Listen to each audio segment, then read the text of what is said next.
Hello, everyone. Welcome to CREtV Live, a kind of lighter version of a commercial real estate live stream radio television show. I'm your host, Howard Klein. So I wanted to talk a little bit about what we're going to be discussing during this show in this episode. First, we're going to be talking about the future of the urban core in gateway cities with Benjamin Osgood.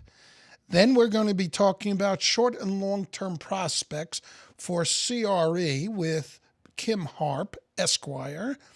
And then we're going to be talking about whether or not workforce housing is pandemic-proof, and that'll be with Todd Phillips. So first, let me give a little bit of instructions. Whoops. And I messed up already. So here are the instructions. First of all, we've got a couple of attorneys on here, one of which is not necessarily a practicing lawyer.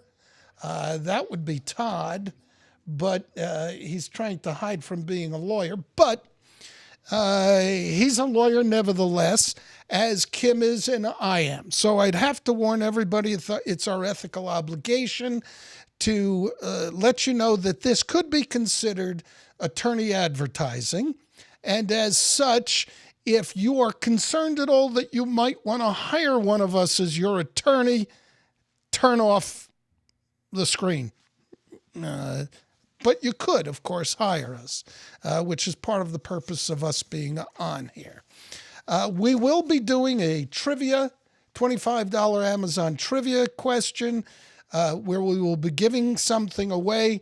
The instructions are on that. While there'll be a trivia game among the panelists, we will save one bonus question, and the first person, audience member who is live and not alive, but live, who answers the question correctly on the live show will be qualified to win that $25 Amazon gift card. I also, there's a chat room, so if you got any questions or you have any comments, please make the comment or ask the question in the chat room, which I'm going to put right here next to me on the screen. All right, so now let us move on. First, let me introduce our panelists. Todd Phillips is currently a webinar host, talk show host, and CFO of RE Journals. Should it be called Real Estate Journals? That's an expanding group of journals that also do live events. Obviously, right now, there aren't many live events. Todd is also the CFO of RE Journals and very knowledgeable CPA/attorney. The next person on our panel is Kymn Harp. I've known Kym for a number of years. I'm not sure if I've actually met Kym in person. He's a transactional real estate attorney, and he's the chair of the business and real estate transaction group of Robbins, Solomon, and Pat in Chicago, Illinois. He represents clients in complex commercial real estate transactions, including finance, loan workouts, general business, etc. He does not handle litigation, but I assume there are members of his firm where there are 41 lawyers, some of whom do litigation. And then there's Benjamin Osgood. And that's enough. Let's move on. Sorry, Benjamin. I'm just teasing you. Benjamin is the founder of CREate. I love the name. A commercial real estate agency that takes a fresh approach to brokerage by only representing tenants and buyers. He's a tenant rep. And he's based out of San Francisco. And he has offices, I think, in other areas such as Southern California. Now, next, let me introduce Peter Morris. And am I looking in the right place, Peter, now? Now I am. Yes, you are. You are indeed. Cameras get me confused. Peter Morris has been my co-host on many of my live streams and radio shows, etc. He was one of the earliest guests on my radio show almost 10 years ago, or about 10 years ago, actually. Yeah. He's with the Greenstead Group. And Peter, I've trained you enough to keep it really short, elevator pitch. Introduce yourself to everyone. Well, let me introduce to you to the Greenstead Consulting Group. We're an international real estate advisory firm, and we work with investors, developers, and occupiers of commercial real estate all around the world. I've had the great pleasure of living in Canada, where I currently live, and in the United States in California, as well as in Southeast Asia, and worked in 8 different countries. So that's a little bit about us, and we also do a lot of commercial real estate training as well. Great job, Peter. And if I haven't already introduced myself, I'm Howard Klein. I've been practicing, I'm on my 45th year, and I'm feeling every minute of it right now. I do general business. I've served as general counsel on 4 different occasions in 4 different corporations, but I'm currently focusing most of my efforts on commercial landlord-tenant matters, which include lease negotiations, renegotiations, rent relief negotiations, and litigation. And I'm also starting an arbitration practice where I'm going to be sitting as an arbitrator specifically on commercial landlord-tenant disputes. So, with that being said, we are now going to move on to trivia question number 1. And we are going to start with, Benjamin. Benjamin, the question is, what is the tallest building in Miami? Well, when you put it like that, you got me. I have no idea where to start. What is the tallest building in Miami? Actually, my first thought was San Francisco, but I was afraid that you might know the answer. Threw me a curveball. All right. Yeah, it's called the Panorama Tower. And I'm surprised it's as tall as it is. It's in Miami. It's 85 stories, and it topped out in 2017. So this is not a small building. It's a new one. Huh?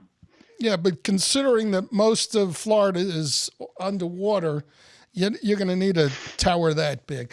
I don't know if I mentioned it. We did a trivia question where we talked about a building where a highway went through it. And I remember that one, Howard. Yeah. It was somewhere in Southeast Asia. Yeah, I believe it was in Taiwan, which isn't technically Southeast Asia, but yeah, they built it around a highway. Yeah. It was interesting. I should show the picture. Okay, the next question is for Todd. What is the largest building in the world by volume? Now, let me warn you about something. Where I looked it up, it said usable square feet. And it was really written by someone who was not in the real estate business because, as we all know, if you use the term usable square feet, it depends upon, whether it's BOMA standard or some other standard. So it's a single building. What is the largest building by volume in the world? Well, volume, though, don't you have to have height, width, depth, right? Yep. So there's space in between. Volume. Yeah, not floor not floor space. There's got to be some sort of a monstrosity I'm not thinking of. The Burj Khalifa is the tallest building in the world. Do I get extra credit for knowing that? No. Nope, sorry. Post office in Chicago, Illinois. That's what I'm doing. Old post office. Not even close. I'm going to suggest the Pentagon. May I take a guess at that one? That probably is the largest office building in the world. Probably. That's a good guess, but no. Mall of America? Anybody else want to guess? Mall of America. The Merchandise Mart in Chicago. Mall of America. No. Okay, it's a single building, the Boeing Everett factory. And you're right to think in terms of height, width, depth, etc. Get this, it's 4,280,000 square feet. With no walls inside. With no walls inside. It was built. It was originally built in order to build the 747s. Okay, so they support the ceiling with air. What do they do to have no no columns. It's crazy. Beats me. I don't know. That'll be the next question that I ask on the next show. Now, here's an easier one. Oh, Kim, I gave you an easy one. Let's move on to this. Okay. So here's the question. What, when, and where was the first assembly plant using an assembly process? Chicago. In 1890. And Armor? I thought you, no. Somebody gets something right. This one was, I thought, pretty obvious. It was, oh gosh, I didn't write down where it was. It was the Model T assembly plant by Ford, and it was built in 1913 for the Model T. Interestingly enough, he was building the Model T since 1908, but wasn't using an assembly plant. And I'm going to assume it was in Michigan. Yes, it was. But I actually had the exact city. It wasn't in Detroit. It was, I'm trying to think of the name. I'm going to call up,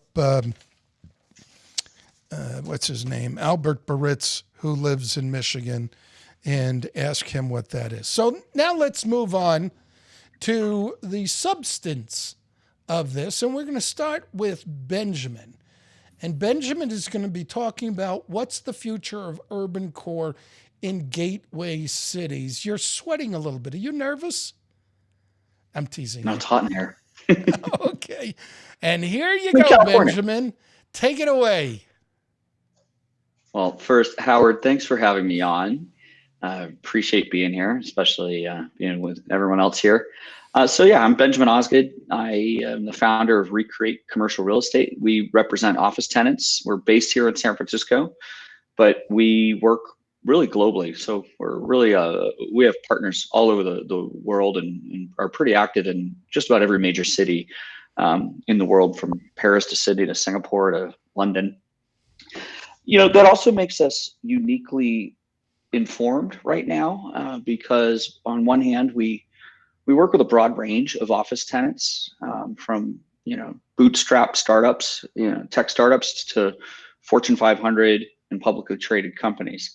We also work with basically every vertical out there. So we have clients in the professional services fields, obviously technology, profit, and so we work globally. And so then having that global and national perspective, I feel like we really have our fingers on the pulse of where things are going, and we're often, as tenant rep brokers, many times we can be the canary in the coal mine, in that we'll see trends emerging before they affect the housing sector, before they affect consumer spending, right? So, and I've been asked to talk about the global, the urban core and where that might be going, and I dissent from many of the headlines that are talking about these major exodus that are happening from New York City, from, of course, here in San Francisco, where I'm based.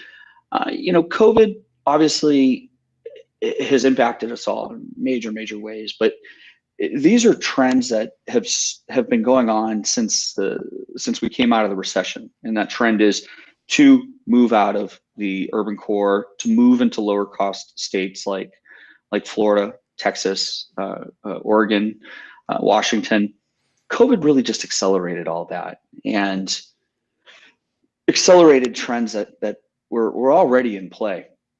Of course, I'm sure you all read the news, but we've had some big companies leave California because of our taxation. And again, these big companies were already had one foot out the door.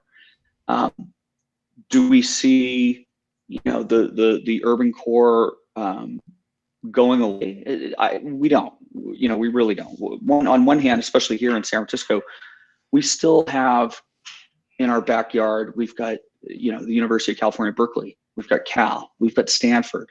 We have a lot of talent and really bright young kids coming out of these colleges.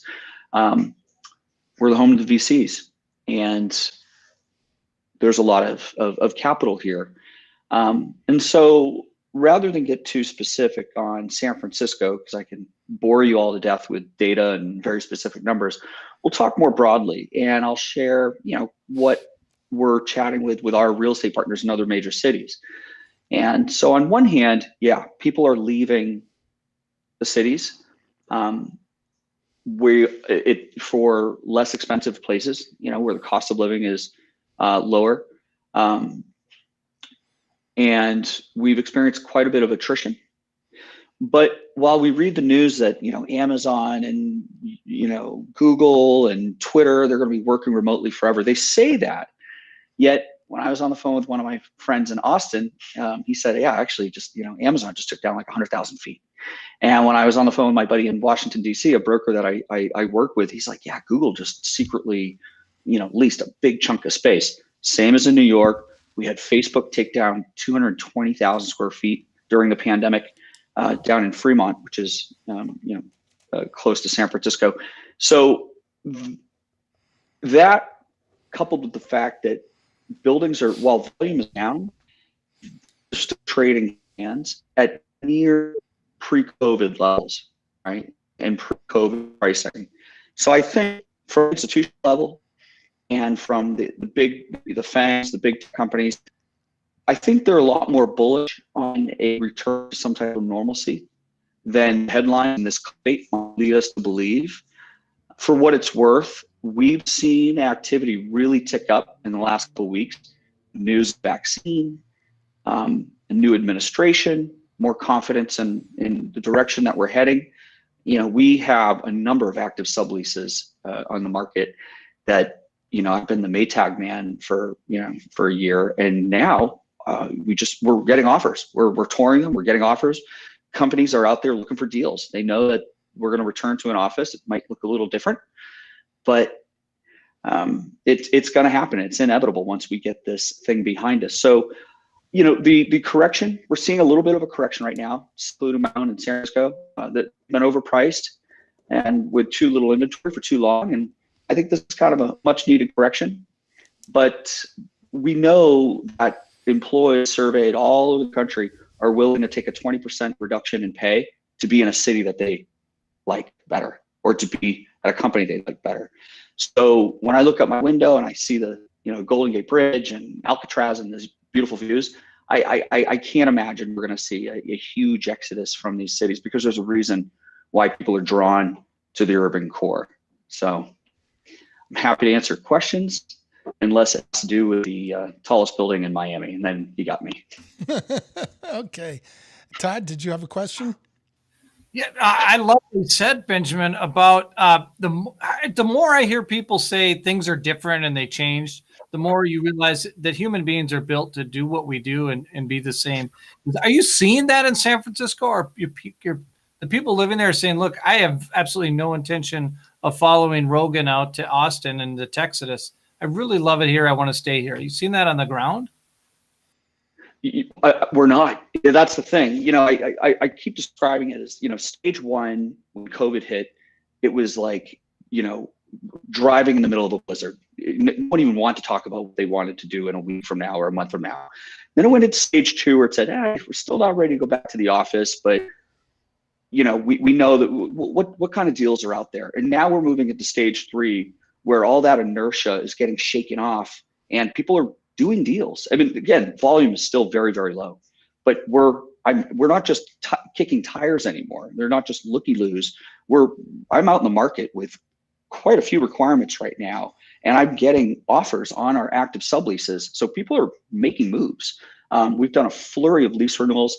We do have a client that left for Texas. He's like, you know what? I had a bunch of engineers there already. My wife and I were going to leave the city anyways to buy a house and raise kids, so we left. And there's specklings of that, but no, it does make sense to leave California, or at least consider moving Nexus out of California when you've got 1,000 employees, or because of our taxation.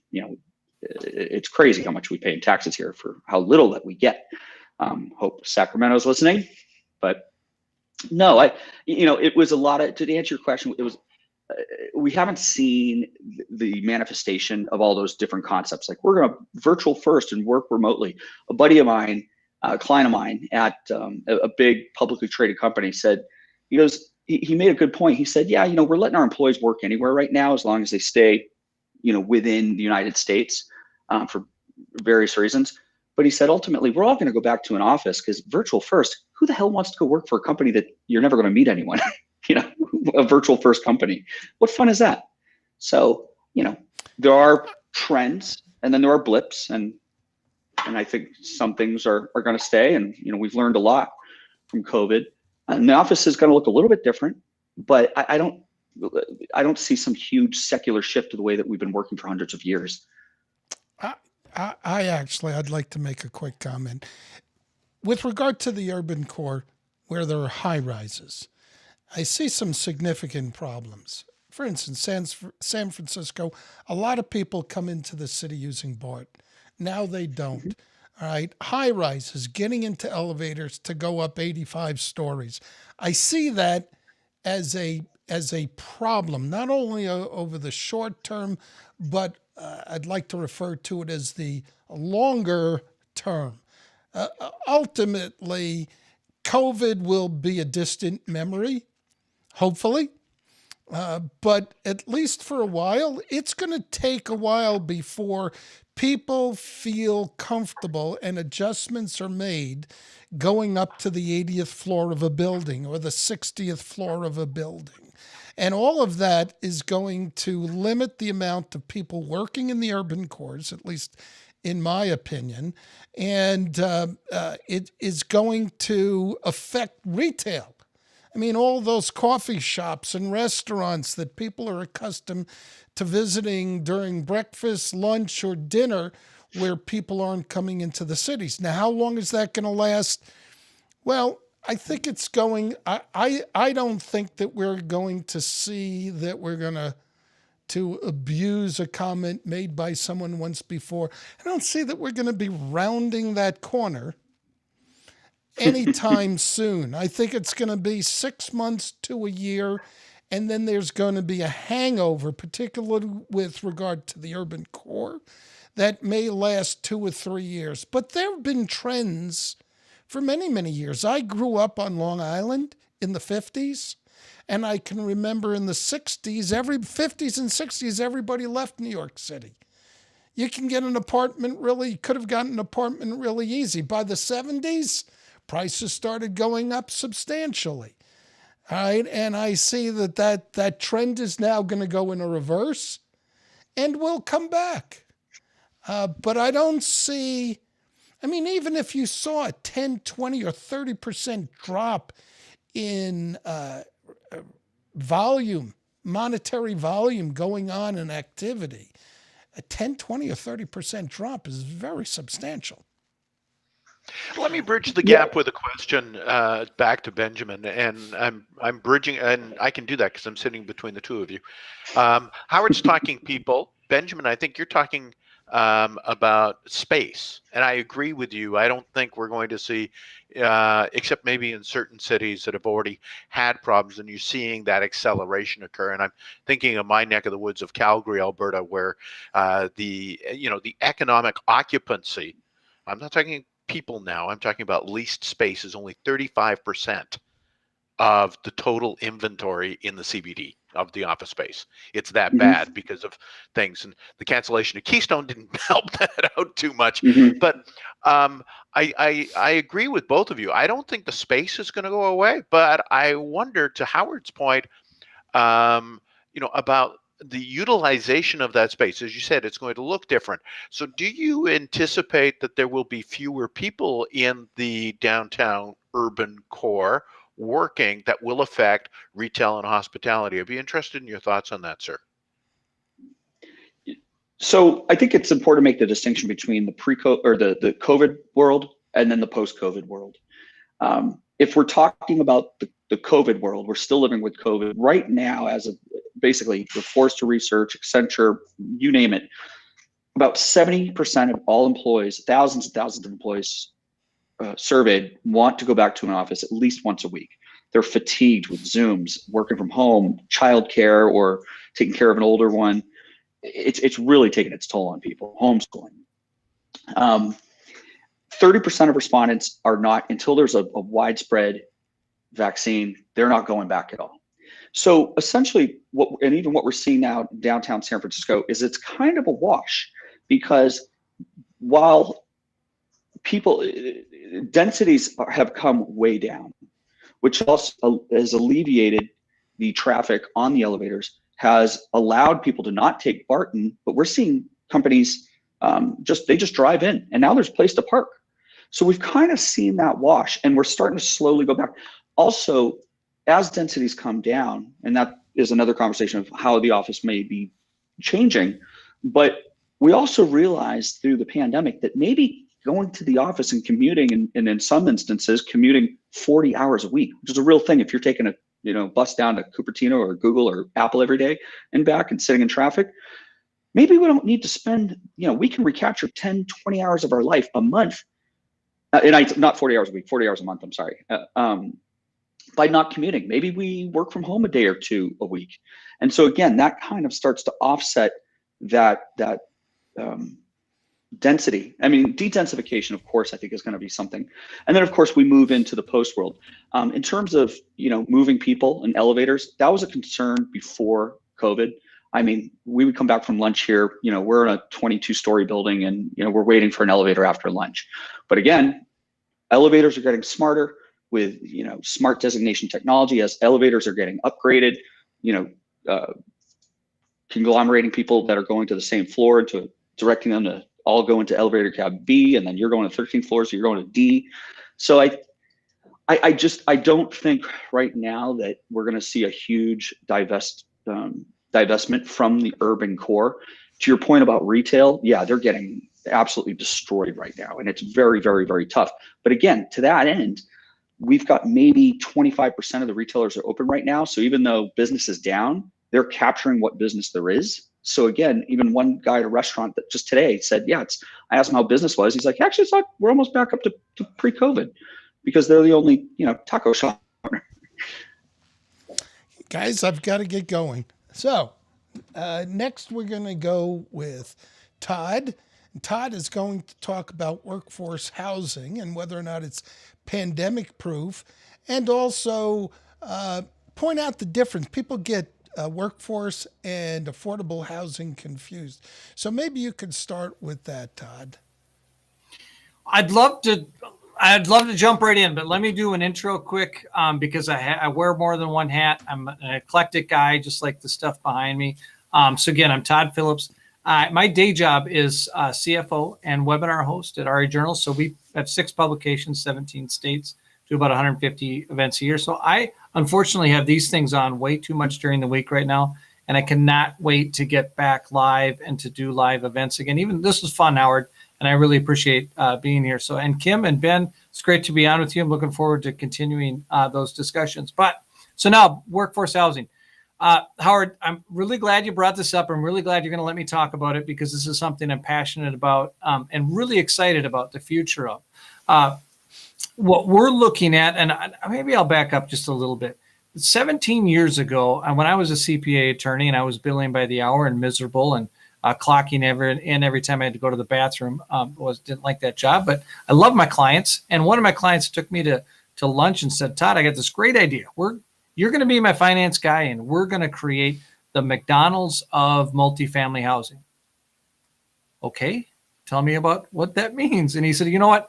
We're going to create a building that we can build indoors, and that we can build a factory, and we can churn out an 8-unit, 12-unit, 16-unit apartment building, deliver it on site, put it together like Legos, and we'll be able to replicate that all across the country.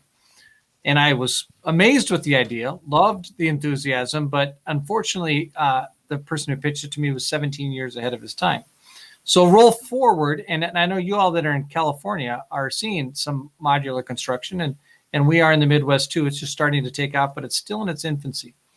So when I met some gentlemen who are brain surgeon smart, by the way, and they're dissecting this thing, and they're figuring out how to build cheaper but better product indoors, outside of the weather, with really high level employees and workers and equipment and computer technology. It's amazing. But once I figured out they were doing that and it was good product, something that you could build and be very proud of. I, in my past, have developed Class A luxury buildings, which are very expensive. The last building I did was, $260,000 a unit, and that was 10 years ago, and that was in the Midwest. So out on the coast, it'd be significantly more than that. And so we're able to do some things for cheaper than that. So looked at this factory and the way things are working, and I said, we got to go back and dust off this old plant, because in order to be able to take a Class A apartment building and get the cost down enough to where it can be workforce housing. So Howard, this is the difference between workforce and affordable. Is what we're building to, the tenants we're building to have a job, and they're kind of at that median or just below median income level. So housing for them has become very hard to find, and as the costs have continued to rise. And so people are making long commutes, or if they work in a city that has a big manufacturing draw, they're 30 miles away. They'd rather be closer to work. So that market is different from the affordable market, where it's heavily tax credit subsidized. And those people may be between jobs, or they're on welfare, or they have a strange work situation, or they're just very low income earners. But they're being subsidized either through like Section 8 housing or low income housing tax credits. There's a group of people that are very good with that property type, and that's not me. What we're doing is just one step above that. So the market is fantastic, though. We look at the market in the United States right now for workforce housing as Class B and Class C apartment buildings, right? And they were built in the 60s, 70s, 80s, 90s, and they've become dilapidated or worn out. And that's why they're Class B or Class C. And that's why the rents are affordable, because it's not the nicest building in town. And so when you pull out the fancy brochure, you go on apartments.com and you find, look at all these great buildings. This is so beautiful. It's brand new. Well, you look at the rent and I can't even come close to that. So by the time you get down and you sort through and you get to the rent you can afford, you might be looking at something where you look, that kitchen is 32 years old. And I don't, maybe that's not safe. Maybe it's not in the right neighborhood. Maybe it's not kept up like I want it to be. I want to live in the brand new place. So we're trying to fill that gap, and we think we've mastered it. Well, we think we're really close. I got to tell you, because building modular is very hard. Everybody that's watching right now that says, oh, Todd, you know what? I had that same idea, because a lot of people did. I'm going to jump in and figure that out. The key to modular and the key to making this whole thing work is our plans have to be fully designed before day one. So when you normally build an apartment building, you might get on site. You might be like, okay, we're going to do this. We're going to do that. We're going to change this. You can't change a thing. And you can't change a thing up to the moment that you start construction, because once our lumber goes into the lumber room, it's cut by a computer and it's stamped and it says, this is board A1 right here, and it goes this direction. And when the worker is on site, they put that board in, they nail it. They know exactly where they're going to put it. And these things are built super tight because of that, right? So there's no gaps. There's no room for realignment. It's put together like an envelope, like you can imagine it would be if it's computer design. So all of that stuff. So every 2x4 that you're going to build with, every electrical outlet, all of that has to be on the architectural plans before you even start. And then you build your building and you build your prototype and you say, okay, this is my McDonald's. I'm going to repeat it, but you've made about 500 mistakes along the way. So we're in that process right now where we're refining the project. And so that I think the next one that gets built is going to be fantastic, and it's going to be ready to replicate. So what we're doing right now is we're out around the Midwest and not quite to the coast yet, but we're looking for other co-developer parties so we can get this out to as many different communities as fast as we can and fill in that missing need for workforce housing. Is it going to be the most profitable business ever? That's not like oil run was in Texas for generations, or maybe the computer generation right now, tech or whatever. Biotech, I think, is going to take off. I'm not putting my money into things that are going to triple, double, quadruple. But this has a great mission, and I'm really excited to be part of it. That's modular housing. I kept it under 7 minutes. I have to tell you, Howard, the timer's intimidating. The timer's intimidating. I know. That's why it's there. So, Todd, I got a couple of questions for you, like right off the bat. Sure. I'm actually familiar with panelized housing, single family home housing, panelized housing, where it's done in a factory and then it's Yeah. shipped out. And Yeah. my experience has been that the cost of production is significantly less because you don't have as much waste because you're not doing stick build on site. But I'm assuming that's where you're getting your costs down in such a way that you can do workforce housing. So here are the questions for you really quickly. One, am I correct in that thought? Two, how are you finding land to put this on? And three, I'm assuming because it's the McDonald's and you're doing this in a factory and you have a factory plan, it's set. Your only variation is in your foundation. And then everything above ground essentially is, cookie cutter. So I'm going to give away a couple secrets. The variation is in the parking. So what we do is surface parking. The building needs about a half an acre or less, and it is what it is. It's a McDonald's. It's going to look the same. You can change up the color of the outside because we put the outside cladding on last on site, but everything else is built in the factory. If you're familiar with panelized, what we're doing is called volumetric. So each of the units, or there's 2 units in a truckload, and they're built in a box. And when that box is sealed up, when it's been through the entire factory and it's sealed airtight, everything is inside. The appliances, the carpet, the flooring, you could put furniture inside. It is livable on the inside when it leaves the factory.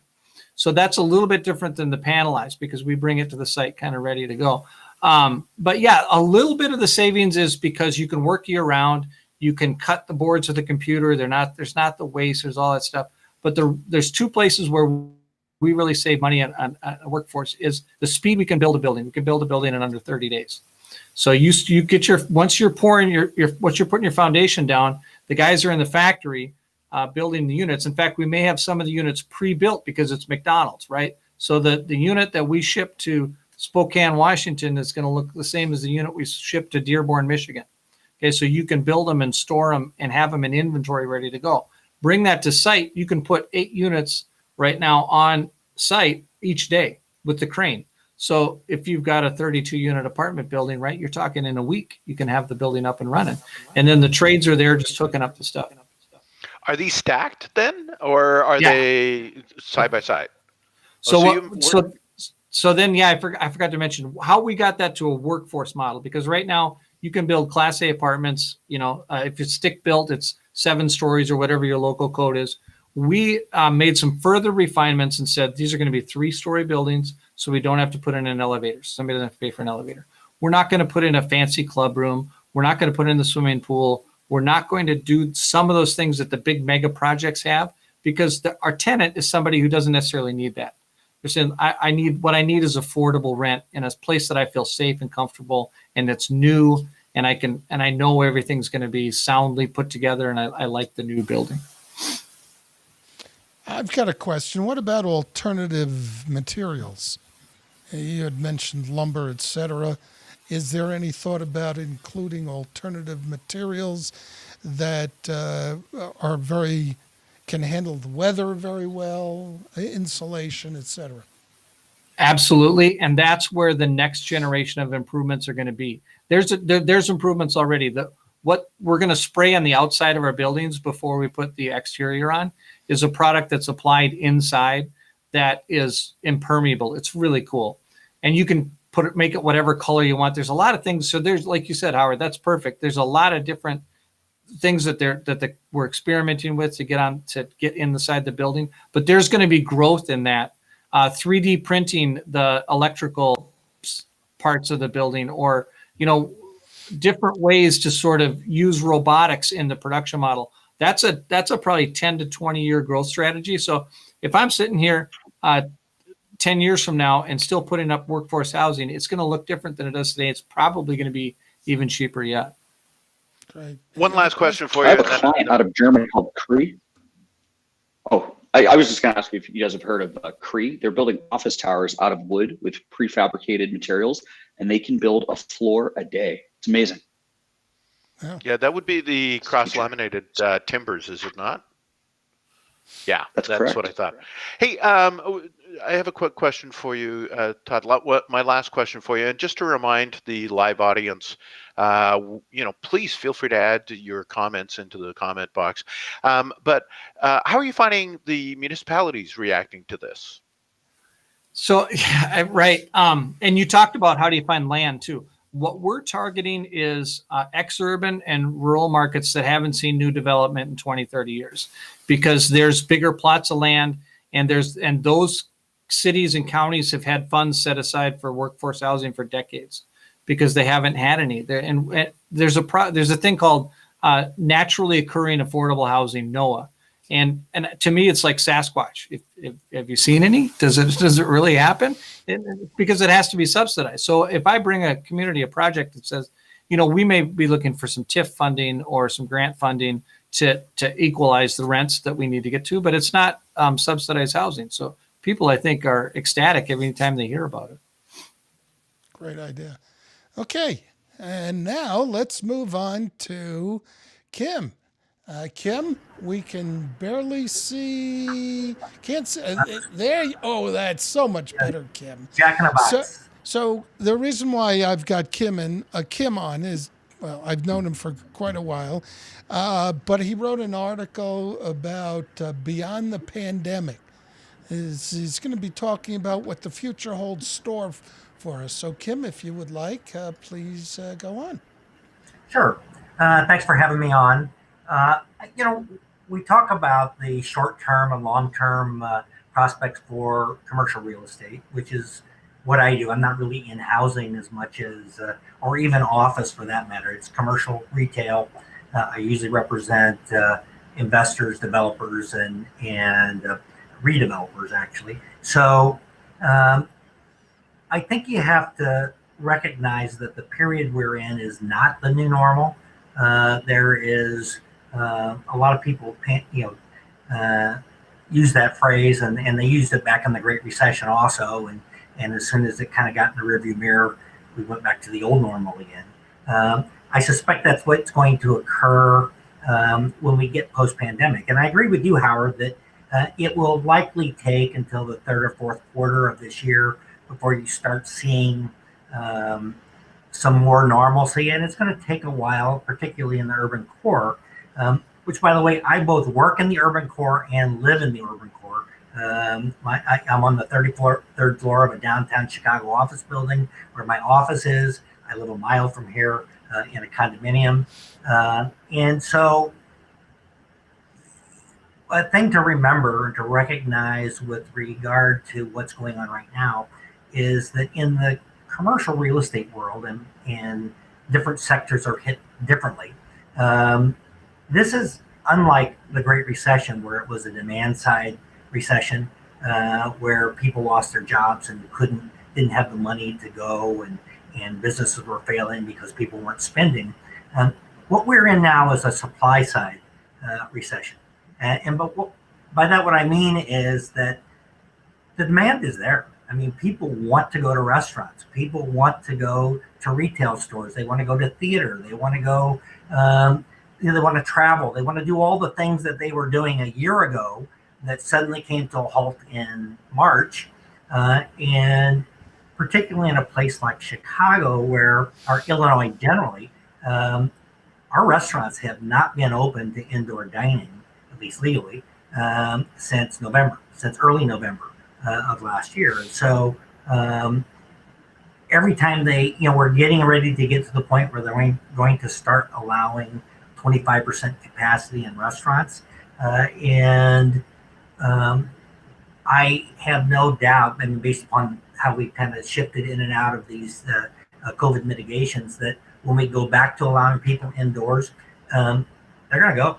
The restaurants are going to have no trouble filling up 25%. And when we go to 50%, they'll have no trouble filling up to 50%. And, generally speaking, restaurants can't make it on 25% for very long, or for 50% very long. But they certainly can do better with that than they have been since November, which is zero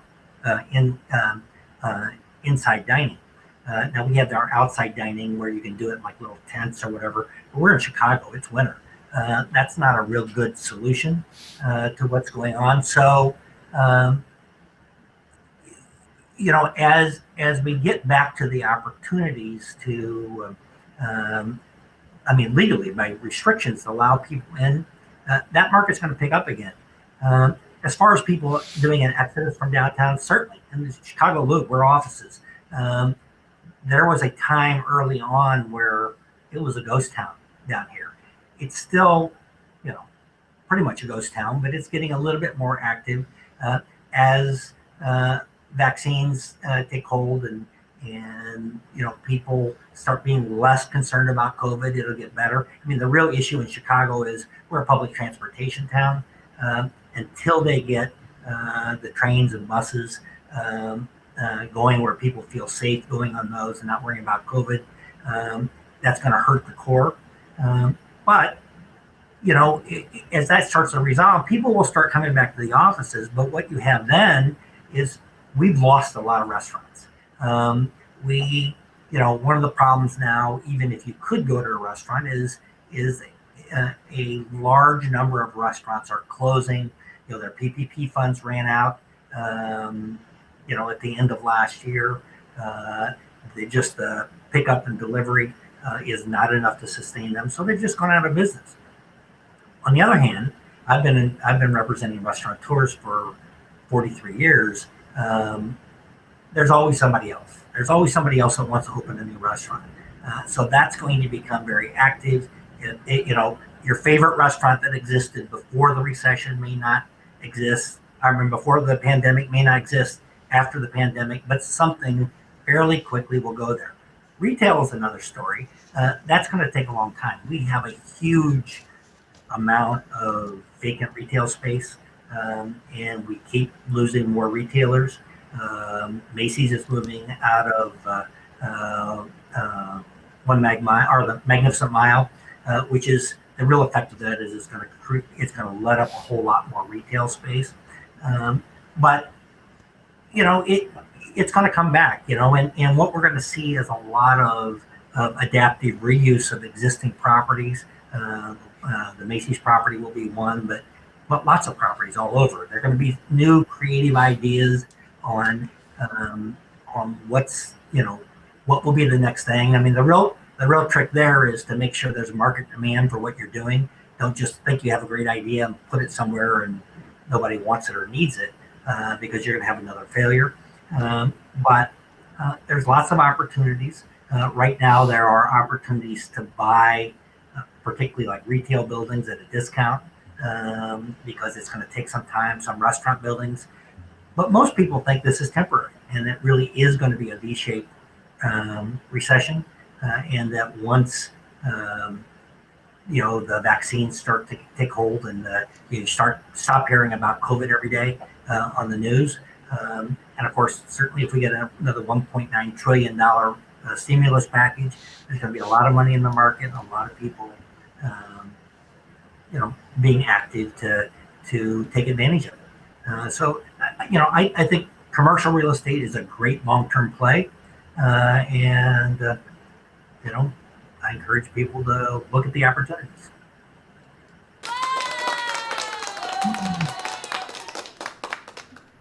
I love the sound effects. That's Any perfect. questions, gentlemen? Todd? I'll jump in. Yeah. Kim, I love that you brought up the reuse, the adaptive reuse, the new businesses. I've been saying for a while now, I think we're going to enter into the most entrepreneurial decade in our lifetimes. I think we're headed for just wonderful, great things. As long as the Fed can keep the economy in check and nothing else bad happens, cross your fingers, double cross. Sure. What are you seeing that in your client base? Are you hearing people talk about startups and new things and new ideas? I do. My clients have been pretty active throughout. It's I don't know that my clients really expected, for the most part, that this was going to last terribly long. It maybe is lasting a little bit longer than they thought, but it's certainly not going to be like the Great Recession, that went on and on and on and on. This is likely to recover more quickly. The interesting thing is that, and and I have clients both in the workforce housing space, although they do it differently than you. They actually just redevelop old properties. In Chicago, we've got a lot of co-ops and a lot of busted condominium projects that are being deconverted and turned into workforce housing. And in office space, I was at a managing partners roundtable this morning, and some of the law firms are talking about shrinking their spaces and doing much smaller and doing more remote.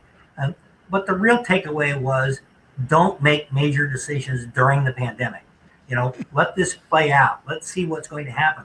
Because my prediction is that for all the lawyers and all the professionals who think they've got comfortable working from home and they think they're going to continue to do that, when your competition is back out there and they're back in the offices and going in and meeting with clients, if you're staying in your home out in the suburbs or in another state, we've got lots of lawyers now who've moved to other states, you're going to be at a competitive disadvantage. And so, you really need to wait before you make any major moves and take advantage of the opportunities.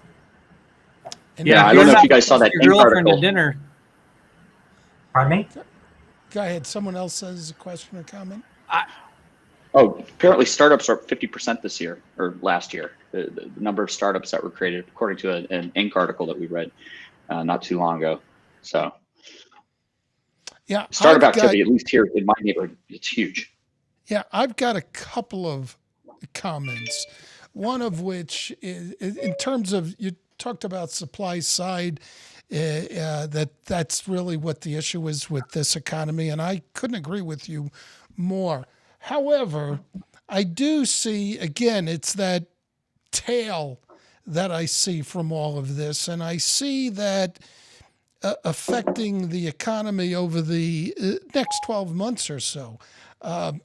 Contrary to Reaganomics, which was supply side economics, I see this affecting really not supply side economics, trickle down economics. That's what I meant to say. I see this as trickle up economics, and I see that's where the problem is going to be.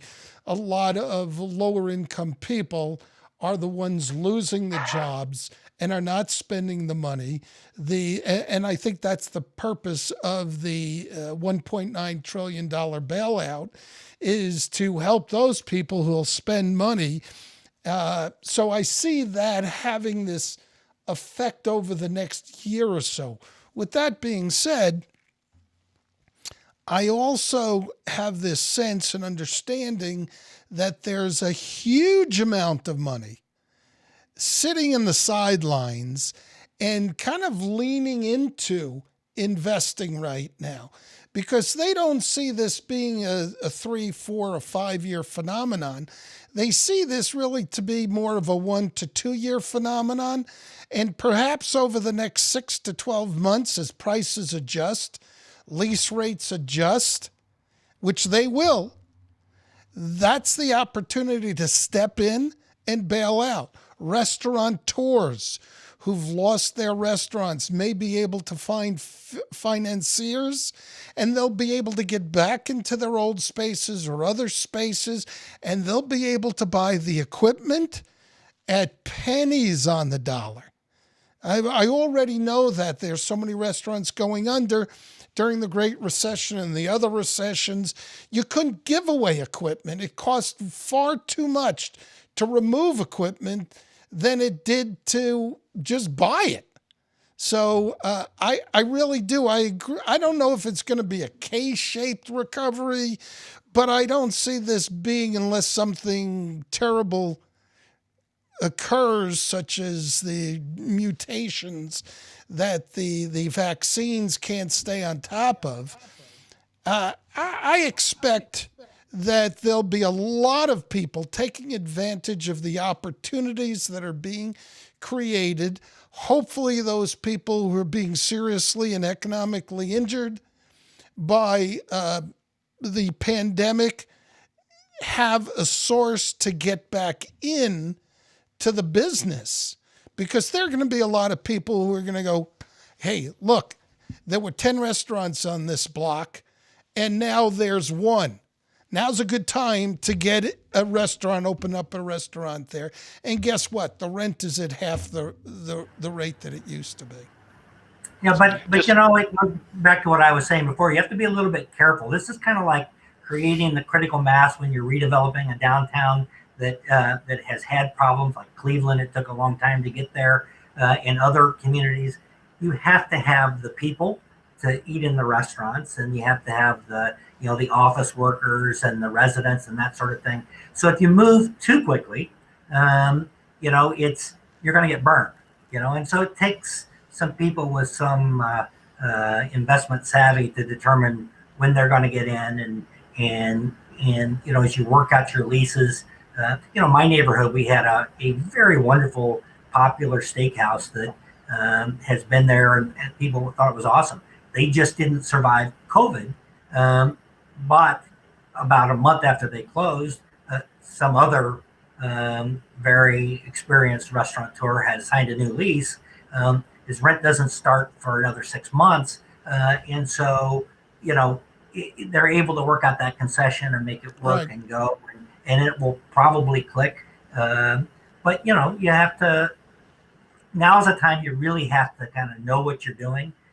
This isn't a just throw something up against the wall, see if it'll stick kind of environment. Now we may get there closer to the time, like say September, but then you'll start losing the good deals, all the great deals. This is like the bottom feeders can get out there and get their deals if they're savvy and they know what to do. That's right. But if they wait too long, the prices are gonna go up.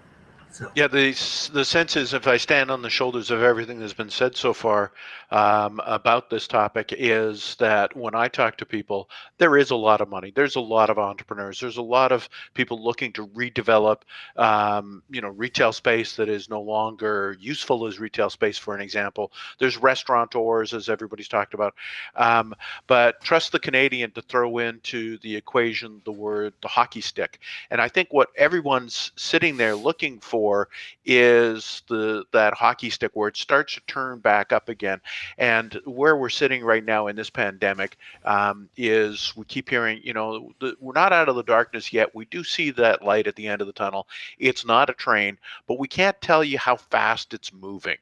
And so people are sitting there, and I think, Kim, I agree with you, the bottom feeders, but I think a lot more people are just sitting there saying, I won't get the very best deal, but I'm going to get a really good deal, and I'm not going to put my money at risk right now. I'll hang on for a little bit longer, and then we'll jump in. I don't know if anybody else agrees or disagrees with me on that. Well, Peter, we were just bringing out the marching band, and you put it back in the garage. Yeah. I can tell you, though, that I've had investor clients who've been active in the market. This is... the pandemic has not been bad for business. Now, in the beginning, it was all COVID lease workouts, trying to work to keep tenants alive and that sort of thing. Fortunately, I've been mostly on the landlord side rather than the tenant side, occasionally on the tenant side. But the investors who are out there, they have some ideas of how space can be utilized and how it will be utilized. But because other investors are in trouble, because not all lenders are being the easiest to get along with, and so as there's a lot of vacant slots in commercial spaces, it's selling at a discount. And if you've got the money, if you've got if you're a private equity, or if you're just a well-financed investor who's able to go in and take advantage and hold on to property for 6 months or 9 months. Before it starts to really tick up, there's some great potential gains to be had. But at least in the office market, I can just chime in really quick. We haven't seen a tremendous amount of elasticity in pricing. We've seen very little discounting, and that's mainly because these income streams aren't really drying up. Office tenants fundamentally aren't going out of business. They just can't go into their office and work. In fact, many of our clients, they're having their best years ever. They just and the reason for the uptick in sublease activity, they're trying to shave a couple zeros off their balance sheet because they're paying for an office that they can't use. So I think that's why we also see it's reflected in the pricing of the acquisition prices, is that we're not seeing a huge compression on those cap rates because business fundamentally it's not going anywhere. Yeah, in office, I absolutely understand that, and that's why I think that we're really not going to see some significant changes in the market until about within the next 6 months or so. And that's when things all of a sudden are going to happen. Now, I know that I'm already into my second round of negotiations on rent relief. And some of them people just did a 3-month deferral, and they didn't bother checking with an attorney. And some of them, we actually strung things out into the latter part of this year, and they're restaurants. So that's problematic for them. I thought that we extended things out pretty well, but I don't know. We're going to have to move on, gentlemen. Great conversation. So now we're going to go to, I don't see any comments in the comments section, but we're going to move on to the public trivia question. So the question is, what percentage of realtors are women closest to the actual percent in 2020?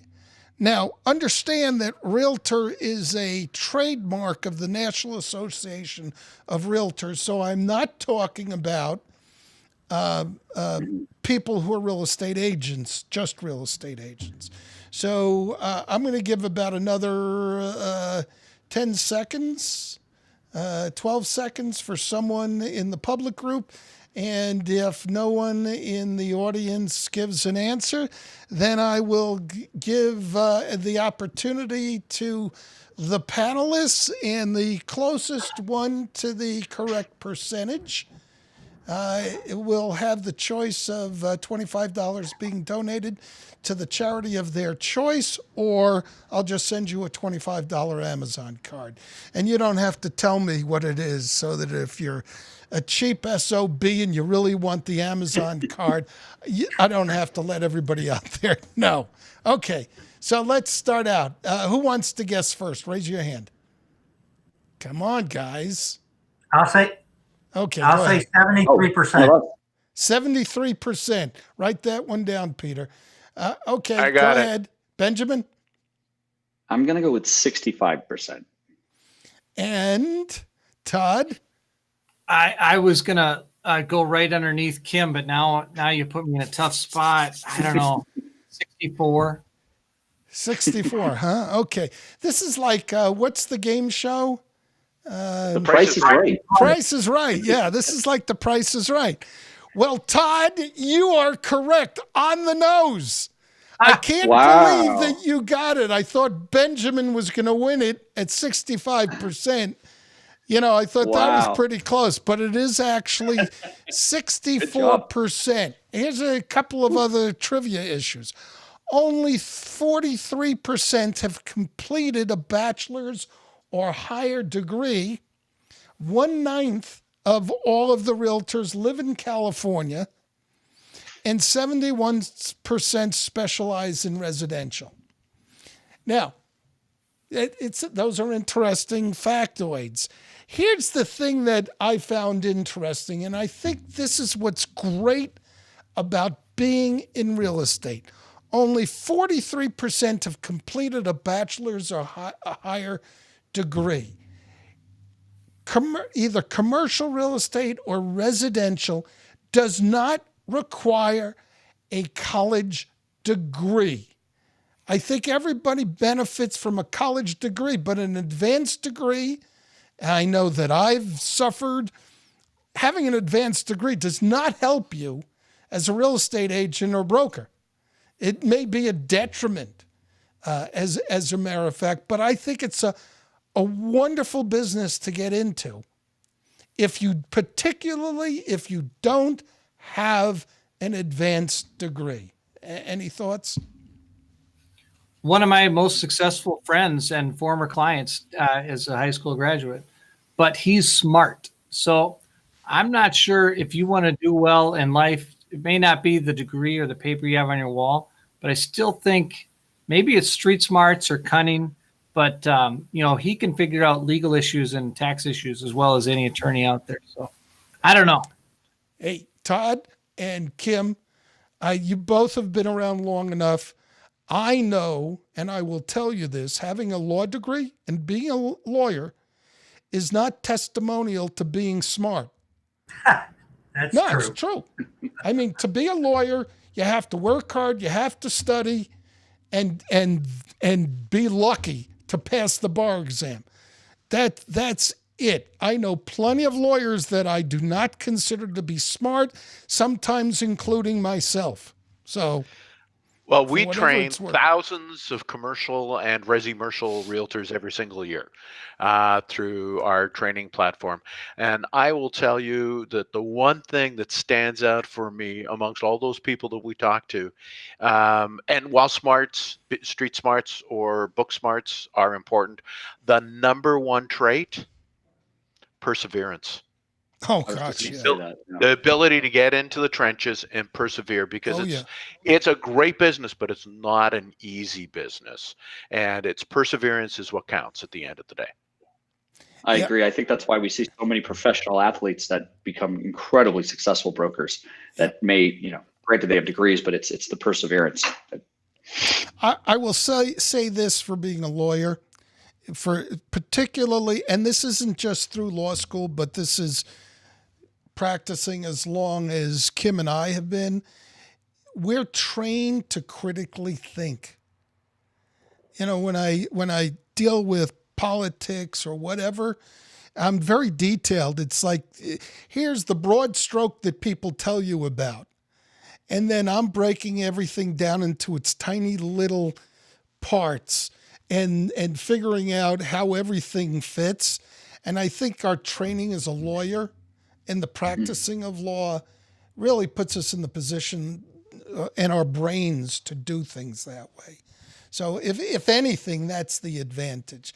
Well, gentlemen, thank you very much. And I am going to talk a little bit about upcoming shows next week.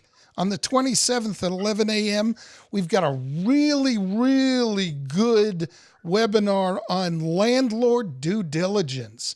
So we've got a bunch of people. Ken Lammy, who's an expert on retail sales analysis, is going to be talking about the financial reasons and things that are going to be necessary. Jeff Kreshik, who's the Senior Vice President, West Coast Leasing for Federal Realty Investment, is going to be on, and he's going to be talking about, as well as Peter, they're going to be talking about the practical aspects of due diligence and maintaining that information. And then, of course, I'm going to be talking about legal ramifications and aspects, particularly over the last recession, the atrocious due diligence that I've seen. Also at 1:30 on the 27th, I've been invited to be a guest on a show called Deep Dish, which is a Facebook live stream hosted by Rin Longmaid, who is a business broker specializing in food service sales. And what I mean by that, restaurants, etc. And I'm going to be talking about what I've been seeing happening with negotiations and things that restaurants need to be paying attention to. And then on February 4th, I've got another CREtV Live, which will include Jonathan Schultz, who's the CEO of Onyx Equities, Jody Yadev, who's an analyst for TREP, who's going to be talking about the CMBS market, and Shlomo Chop, who will be discussing strategies to resolve troubled loans. So with that being said, gentlemen, let's move on to the links that everybody can have here. These are the links. Peter, why don't you start out telling everybody how they can get a hold of you? Turn on your microphone. You see? I know. You shouldn't have done that. I missed that. So the easiest way to reach me is through the website, greensteadcg.com. It's not CG Group as Howard has put up there. It's greensteadcg.com, and you can reach me through that. And I'm happy to help you. Okay, so I messed it up. Why didn't you correct that on the last show? Benjamin. I did. I did. Benjamin. You can reach out to me on LinkedIn under Benjamin Osgood. You can reach out to me at the web address there. I'm also on Twitter. It's at Benjamin Osgood. No spaces or dashes or anything like that. Todd? Yeah, you got to find on my website, rejournals.com, right? That's where you get all the commercial real estate news. But my LinkedIn's a great spot to reach me, Todd A. Phillips. There's a movie producer, a director called Todd Phillips that anytime you Google me, you're going to find The Joker and all kinds of great comedies. Those weren't me. Yeah, we love your work, Todd. Yeah. And Kym? Probably the easiest way is through our law firm website, rsplaw.com. But I also have a blog at harp-onthis.com. So harponthis.com. And LinkedIn, Twitter, I'm everywhere. Don't be confused with the fact that there's an R first because I go by my middle name. So Kym, by the way, is he's a very prolific writer, and he's got a great blog. And Todd, when are your podcasts and so? Would you get that on RE Journals? Yeah, you can find the replays on our YouTube site, RE Journals. And my show's called Power 30. It's on Mondays at 11. Outstanding. I'll have to have you all on. Yeah, that would be Do great. a replay. All right, everybody. Thank you very much. Great show. You did a wonderful job. We went a little bit over today, but that's because I probably asked too many questions and talked too much. So what else is new? You have a great weekend. I can't believe it's going to be Friday tomorrow. I just have lost track which Friday it is. So I don't know if it's last Friday or next Friday or this Friday. You all have a great time. Stay healthy. Speak to you later. Thank you, Howard. Bye now. Thank you.